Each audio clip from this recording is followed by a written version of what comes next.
Long before the glorious days of King Arthur, even before his father Uther Pendragon was born, Britannia saw the arrival of the legions.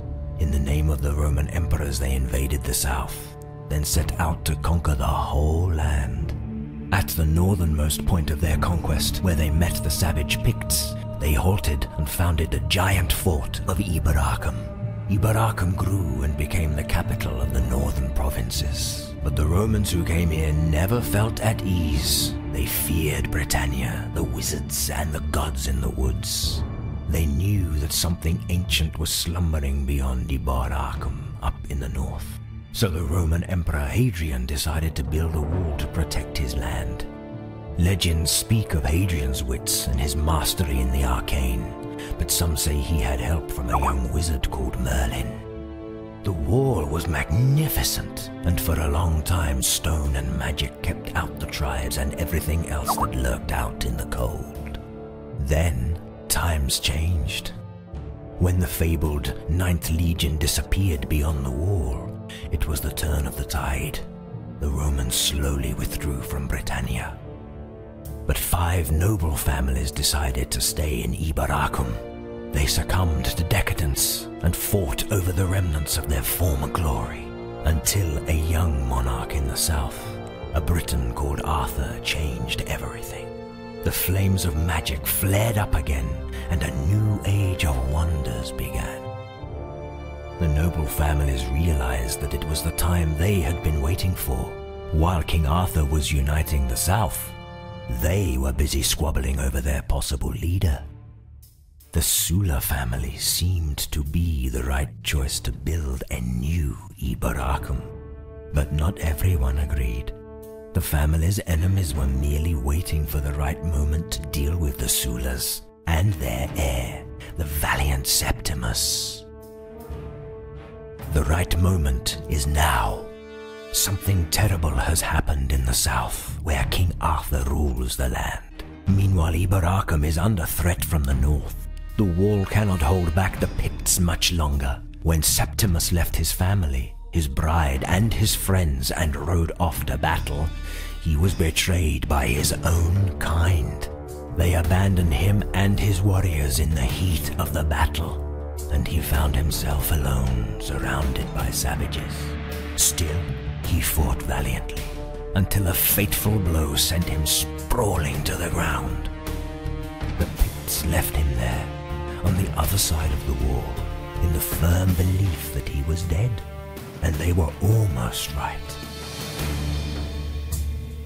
Septimus Sulla lay among the fallen for a very long time, and then, suddenly, he opened his eyes.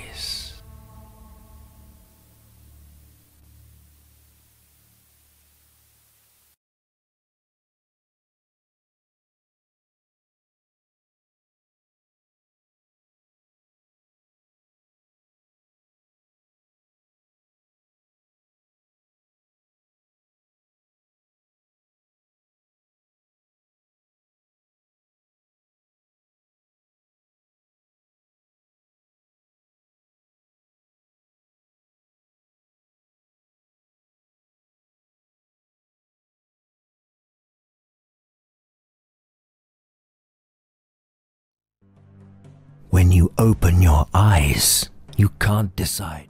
Who are you, lost soul?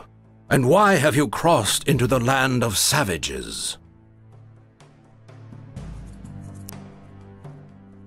Your reply merely echoes in the celestial void at first, but then the apparition of an elderly figure manifests itself. Ah, a genuine leader with... As he speaks, you realize that you know.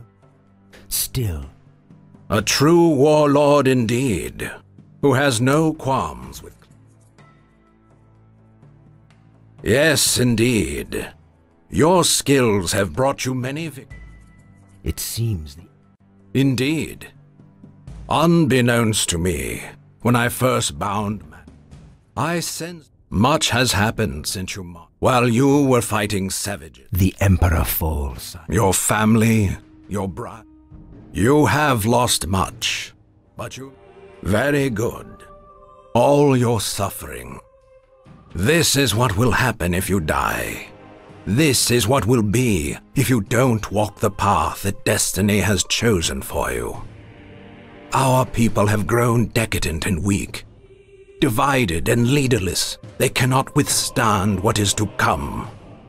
The members of you must rebuild the Legion. But first,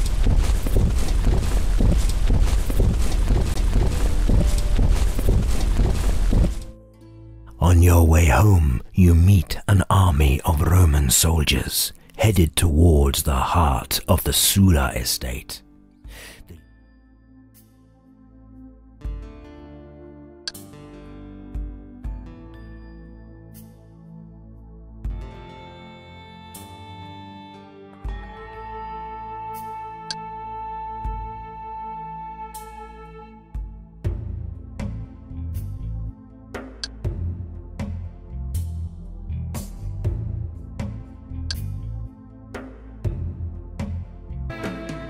Yes, my lord.